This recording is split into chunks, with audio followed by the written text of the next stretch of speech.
All right, good morning, Thailand. My name is Alex. I'm Jay. Well, we have some news updates from around the land of smiles for you today, this beautiful Wednesday, January 17th.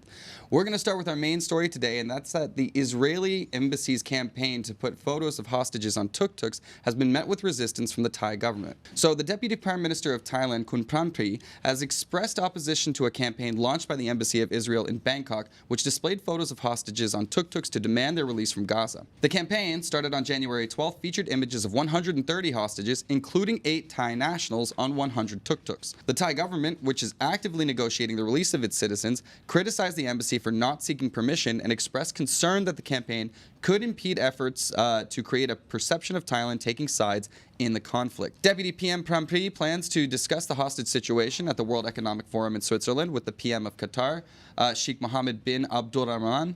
And this incident reflects Thailand's consistent approach of maintaining neutrality in international disputes, as seen in its stance during the Russia-Ukraine conflict and in the U.S.-China political dispute. This is it's the hostage situation is still ongoing in Israel or in Gaza, and with 8 Thai nationals on board. However, this campaign, undertaken without the permission of the Thai government, could be seen as something like that might be impeding the negotiations to recover those 8 Thai nationals that are being held there. Yeah. And I think Thailand as a country has always maintained its neutrality through centuries. So it's, I mean, I guess they have their reasons to do what they. Yeah, it is pretty par for the course in terms of foreign policy for Thailand. So it's not too surprising, but it is interesting. And of course, Israel is going to try these kinds of campaigns because it's their hostages. All right. Makes sense. Well, for now, we're going to move on to our next story, which Thailand kicked off this year's Asian Cup campaign with a victory over Kyrgyzstan. Thailand, a dominant force in Southeast Asian football and multiple AFF Cup winners, commenced their 2023 Asian Cup campaign with a convincing 2-0 victory over Kyrgyzstan in their Group F match at the Abdullah bin Khalifa Stadium. The highlight of the match was Buriram United striker Supachai, who scored both goals for Thailand, one in each half. The game, marking the first Asian Cup encounter between the two nations, saw Thailand take the lead in the 26th minute through Chaidad's close-range effort. The team, coached by Japan's Masatada Ishii, gained confidence in the second half, with Chaidad continuing to challenge Kyrgyzstan's defense and scoring again shortly after halftime. Thailand's next match is against Oman, while Kyrgyzstan will face Saudi Arabia.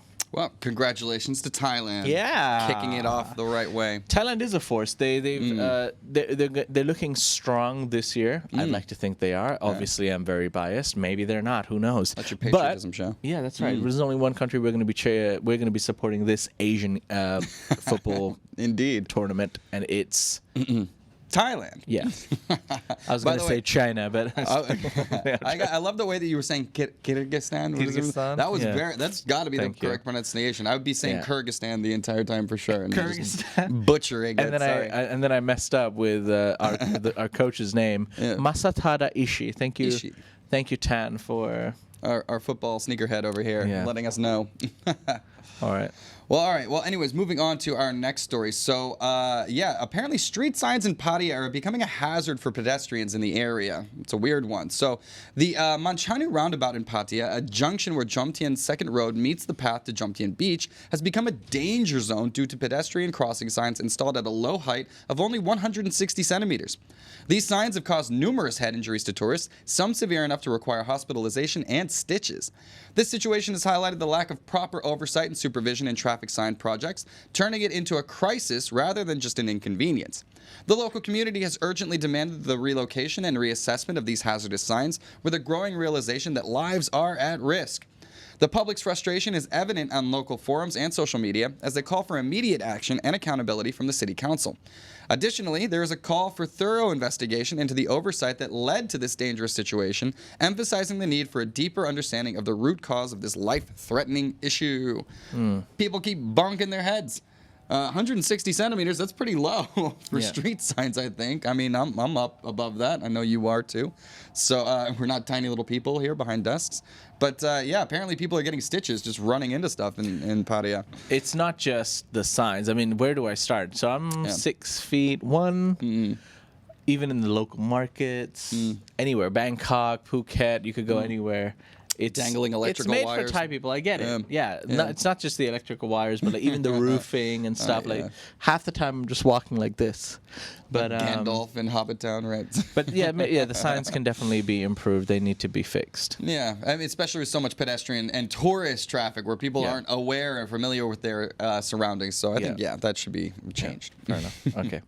Well, for now, ladies and gentlemen, we're going to move on to our next story, which is regarding a Goodwill food campaign, which comes to an end after customers exploit the offer. Why are people? Boom Mugatha is disheartened by the exploitation of his social campaign at his hot pot restaurant, Tei Gatha. For 3 years, he offered free meals to pregnant women, disabled people, children, older individuals, and rescuers, requiring only an identity card for a free meal once a month. However, recent incidents have led him to reconsider this initiative. In one case, a group of 8 disabled individuals shared a beer buffet without paying for extra drinks, and another incident involved 10 disabled customers ordering separately to exploit the free meal offer. Despite these negative experiences, Boom also recalled positive interactions, like a blind customer who returned to support the business. Due to these exploitations, Boom has paused the campaign to reevaluate measures to prevent such abuses, emphasizing that business owners' goodwill shouldn't be taken advantage of. Now, there's always someone who goes and ruins it for The rest of us. Yeah. Jerks. not even the rest of us. The people who Were had intended. something, Yeah. were intended. What do you think? No, it's awful, man. Like I don't, but it's such a natural instinct when you see a business and you like. I think there's this rebel streak in a lot of people that like they're a business, they can afford it. But no, like I mean, if you're talking about IKEA, swiping some chopsticks from IKEA or something like that, that's one thing. But this is a small business where they're trying to provide food to people who are needy, and you're not needy. You're just trying to take advantage of a free beer buffet or something like that. That's not okay. So yeah, I think it's pretty uncool, and it's unfortunate that he's had to pause this program. Sad. My take. All right. Well, anyways, let's. You're gonna like this last story. So, a recent spate of public defecation incidents have sparked an online conversation regarding the subject. So, in Khon Kaen, Thailand, a homeowner named Walai Khon is demanding accountability from a marathon runner and event organizers after her CCTV captured the runner defecating outside her home during the 2014 Khon Kaen International Marathon. Walai Khon, who shared the footage on social media, was appalled by the incident, noting the runner could have used a nearby petrol station bathroom. This incident is not isolated in Thailand. Similar cases have been reported, including a foreign man relieving himself in Ubon Ratchathani and a Thai man doing the same thing outside of a TikToker's home. These actions violate the Public Health Act, punishable by imprisonment or a fine. Now, in a related incident, a man was captured on CCTV defecating in front of a showroom in Nonthaburi province, with the salesperson sharing the video online to discourage such behavior.